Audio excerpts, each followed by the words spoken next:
بسم اللہ الرحمن الرحیم۔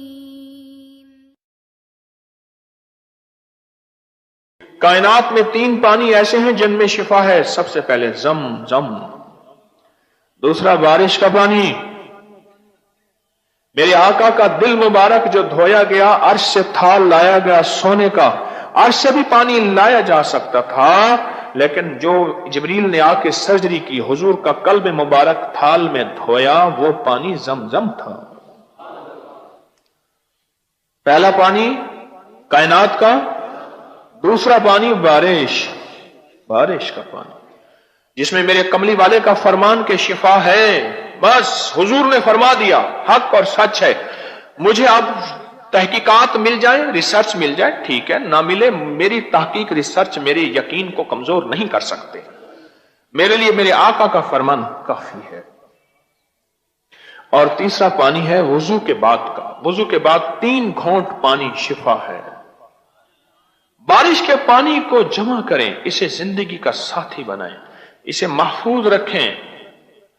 بڑی بڑی ہستیاں، بڑے بڑے درویش، میں نے یہ حوالہ کہیں پڑھا نہیں، مجھے ایک صاحب آئے باہر سے ملاقات کرنے کے لیے۔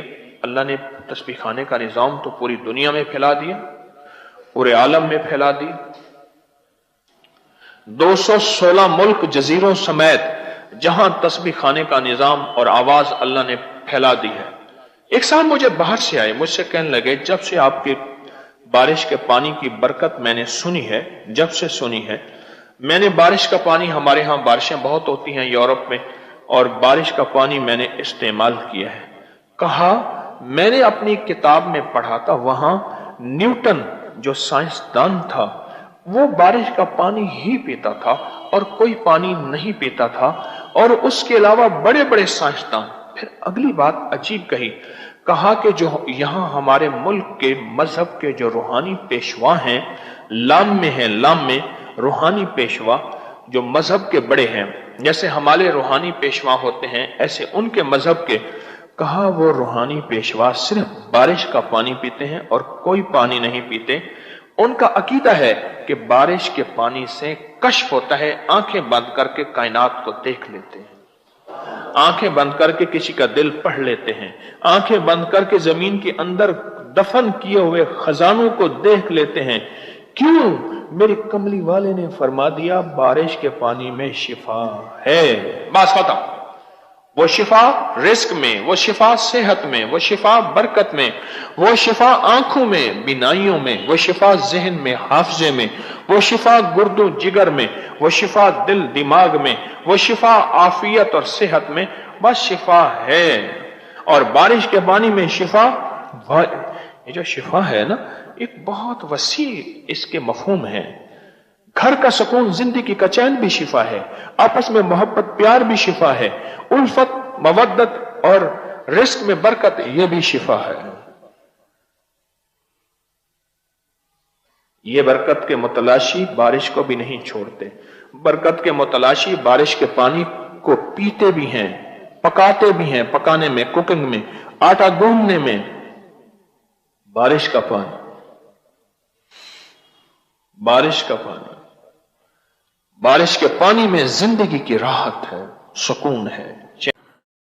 میرے آقا کا فرمان ہے حضور سرور کونین صلی اللہ تعالی علیہ وسلم کا، جو فجر کی نماز کے بعد سورۃ کوثر کے بارے میں یہاں تک ہے کہ جو اس کو پڑھے گا دیدار مصطفیٰ ہوگا، جو اس کو پڑھے گا جادو اثر نہیں کرے گا، جو اس کو پڑھے گا ان شانئک ھو الابتر، اس کا دشمن ابتر اور ناکام ہوگا۔ وہ دشمن حسد کی شکل میں، وہ دشمن جادوگر کی شکل میں، وہ دشمن جادو کی شکل میں، وہ دشمن نظر بد کی شکل میں، وہ دشمن گولی کی شکل میں، تلوار کی شکل میں، وار کی شکل میں، کینے کی شکل میں، بغض کی شکل میں، اناد کی شکل میں، انتقام کی شکل میں، ان شانئک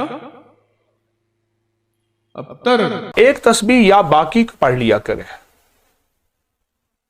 جو بندہ، یہ میں پوری دنیا اس وقت ہمارے ساتھ شامل ہے، جو بندہ ظہر کی نماز کے بعد، کیونکہ دن نصف النہار پہ آتا ہے، آدھا دن ہوتا ہے، جو بندہ ظہر کی نماز کے بعد ایک تسبیح یا باقی کی پڑھے گا اور اس تصور کے ساتھ پڑھے گا کہ اے اللہ تو باقی ہے، میں فانی ہوں، سارا جہان فانی ہے۔ اے اللہ مجھے اپنی پستی پہ شرم ہے، تیری وسعتوں کا خیال ہے، پر اپنے دل کو میں کیا کروں، اسے پھر بھی شوق وصال ہے۔ یا اللہ میں نے ہار مان گیا، اللہ تو جیت گیا، اور میں فنا ہو گیا، اللہ تو باقی ہے۔ جو اس تصور کے ساتھ ایک تسبیح پڑھے گا، اللہ پاک بیٹھے بیٹھائے اس کے حق میں سارے فیصلے کر دیں گے۔ آیت کریمہ کے نفل سے بہت سکون پائے میں زندگی کے اندر بھائی۔ پہلے تو شوہر کی نہیں بنتی تھی میری۔ اللہ کا کروڑ بار احسان ہے کہ جب سے میں آیت کریمہ کے 2 نفل پڑھتی ہوں وہ اتنے نرم ہو جاتے ہیں کہ بس آپ میں بتا نہیں سکتی آپ کی۔ دونوں میں محبت پیدا ہوئی، دونوں میں خلوص پیدا ہوا، گھر کا سکون ملا مجھے۔ بس تھوڑا بچوں کا ہے، آپ جیسا بتا رہے ہیں کہ گھر ماحول کا اثر ہے، ہو سکتا وہی وجہ ہوں گی۔ تو آیت کریمہ کے نفل بہت ہی پاورفل ہے، بہت پاورفل ہیں آیت کریمہ کے نفل، جس کے ہر سجدے میں 40 بار آیت کریمہ پڑھنی ہوتی ہے۔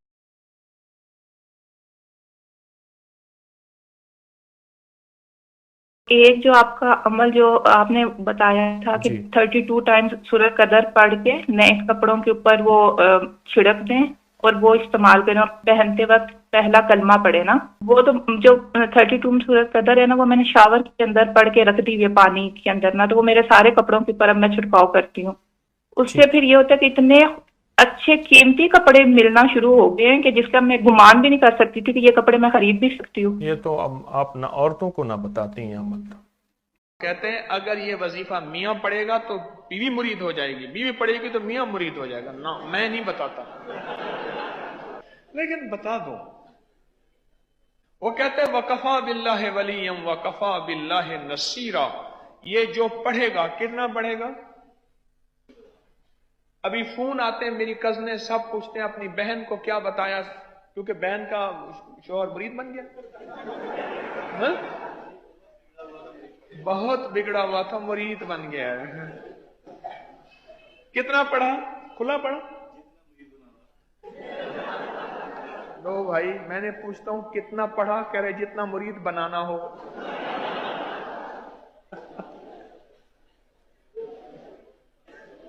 وفا اس سے جفا مجھ پہ ستم یوں بھی ہیں اور یوں بھی، ادف کا میرے دل بر پہ کرم یوں بھی ہیں اور یوں بھی، ستایا کچھ فلک نے ہے ستم کچھ آپ کا بھی ہے، میری آنکھوں سے اشک خوب ہم یوں بھی ہیں اور یوں بھی۔